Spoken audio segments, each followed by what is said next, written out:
Kenal masjid ni. Masjid ni lah yang viral baru-baru ni. Yang binaan masjid ni termasuk lot sebelah. Masuk sikit je, ni je. Tapi kena beli satu lot tu terus 3 ekar 1.8 juta weh. Tapi bukan ni aku nak ceritakan. Tanah inilah yang aku nak ceritakan. Tak jauh pun dari masjid tadi. 2.5 kilo je. Tanah ni luasnya 4.81 ekar. Freehold. Rizab Melayu. Tak ada sekatan MB Consent. So Cina, Melayu, India, Kadazan, Go Ahead, Go Stand semua boleh try beli.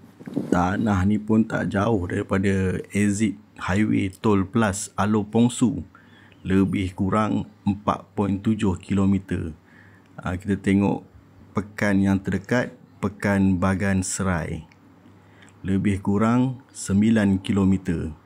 Ada lagi satu pekan kecil yang paling dekat dengan tanah ni, Pekan Alo Pongsu. Lebih kurang 2.1 km sahaja. Nak buat rumah atas tanah ni pun tak ada hal, tak ada masalah sebab tanah ni pun dah memang dekat kampung orang.